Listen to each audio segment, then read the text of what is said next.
Salut à tous, c'est Kazin, j'espère que vous allez bien. Aujourd'hui on se retrouve pour une toute nouvelle vidéo où on va parler de la magnifique série Majesté des Dragons, sortie il y a quelques années maintenant, 2018. On est sur une série Soleil et Lune 7.5 et franchement j'ai beaucoup de nostalgie sur cette série tout simplement parce que je n'ai pas ouvert un seul booster de cette série. Et pourquoi il n'y aurait pas de reprint, de réassort, de stock retrouvé sur cette série. Franchement, je serais trop heureux de pouvoir vous proposer ça à l'ouverture. Je vous montre ici les deux seuls coffrets que j'ai de cette série, coffret qui m'a été offert pour Noël. Franchement, très très beau cadeau et je regrette vraiment cette série. Je sais pas pourquoi je l'ai zappé, j'ai dû tomber dans un trou noir. Je serais tellement hypé de la revoir tant elle est magnifique, que ça soit en collection CD. On va en discuter. Mais aussi la série, la petite série, parce que c'est une 7.5, enfin c'est une .5 et c'est vrai que la série elle est toute petite. Moi je suis assez fan, donc on retrouve comme les séries .5, comme Légende brillante d'ailleurs, des holographiques. Voilà, il faut savoir que dans cette série là, il n'y a pas de cartes rares et franchement c'est plutôt chouette. On a du Salamèche, du Reptincelle, du Dracofeu holo et franchement moi j'adore. En plus c'est une carte qui est assez facile à avoir quand on peut ouvrir des boosters. On va parler aussi de la valeur de ces boosters là parce que maintenant à ouvrir c'est compliqué. Déjà faut les trouver et puis en même temps c'est pas donné. On va en parler aussi après. On va rester déjà sur la série. Moi franchement je la trouve magnifique. On a du Dracolos et ça c'est plutôt chouette. Les cartes sont très belles. On a beaucoup de cartes holographiques qui sont très sympas, comme le Léviator, le Dracofeu comme je vous ai dit précédemment. On a aussi une petite prisme qui fait plaisir. Victini est super sympa. Évidemment la carte God, on va dire la carte ultime de ce set, le Ultra Necrozma qui me fait assez rêver. Franchement j'aimerais bien mettre la main dessus. Donc je trouve quand même que c'est une série assez intéressante à ouvrir. Moi je l'aime bien en tous les cas. Mais alors les items en CD sont incroyables. Voilà les deux items que je possède dans la collection.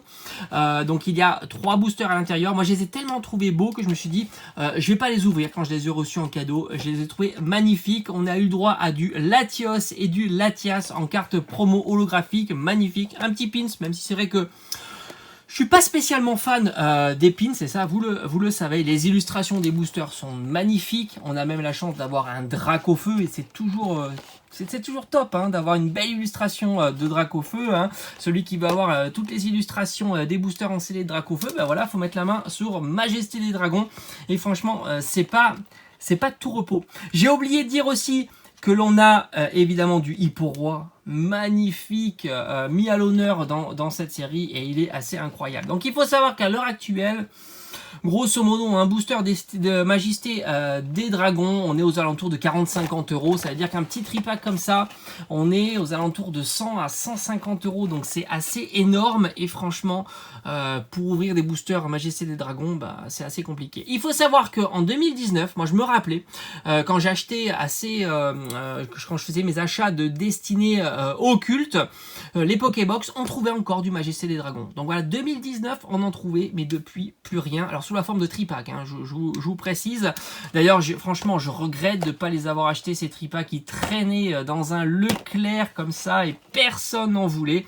Et maintenant, voilà, tout le monde en veut de ces tripacks. Donc comme je l'ai dit, franchement, je serais super content de pouvoir vous proposer à l'ouverture Majesté des Dragons. Je prie pour qu'il y ait un réassort, je sais pas, qui retrouve du stock quelque part. Enfin, à mon avis, ça n'arrivera pas. Ça serait vraiment super sympa. Et puis, il y a un coffret qui me ferait rêver de garder en CD, mais pas que, de l'ouvrir aussi, tant les cartes sont magnifiques. C'est évidemment le coffret Premium. Coffret pouvoir premium Dracolos, la jumbo est incroyable, les cartes promo sont incroyables et franchement je serais très content de vous le proposer à l'ouverture, mais aussi de le garder en CD qui irait compléter ma collection de CD, ma toute petite collection de CD de cette série là, Majesté des Dragons.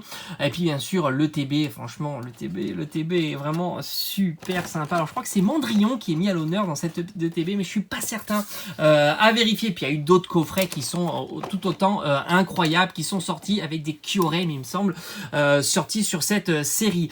Est-ce que vous serez hypé de voir revenir Majesté des Dragons? Moi en tous les cas oui, c'est vrai qu'on a eu énormément de légendes brillantes, énormément, hein. Légendes brillantes est revenu, je crois que c'était en 2019-2020, on avait énormément de légendes brillantes, il est revenu là il y a quelques semaines avec énormément de quantité de légendes brillantes, que ce soit les coffrets OO, les ETB, mais aussi les petits coffrets, enfin les petits dans les grands coffrets Zoroark et Raichu, enfin étant donné que OO est immense, donc forcément on a l'impression qu'ils sont plus petits. Moi j'aimerais vraiment revoir cette série là, même si je sais que ça n'arrivera pas malheureusement, enfin on sait jamais, hein, il peut y avoir une petite chance que ça arrive, et franchement moi je dirais banco, ne serait-ce pour avoir la joie de commencer à ouvrir ces boosters là, hein, tout simplement, et avoir le Dracofeu holographique, il compléterait bien ma collection de Dracofeu. Voilà, j'espère qu'en tous les cas, cette petite vidéo vous aura plu, où on découvre un petit peu cette série là. Voilà, je vous ai parlé de la série, des cartes, mais aussi des coffrets et un petit peu de la cotation. Voilà, c'est un item c'est une série qui cote relativement cher, surtout pour du soleil et lune. Voilà, on va dire, je crois que c'est certainement une des séries qui cote le plus en scellé de Soleil et Lune, hein, tout simplement. Voilà, j'espère que ça vous aura plu. On se retrouve très vite sur la chaîne. Portez-vous bien. Ciao, ciao!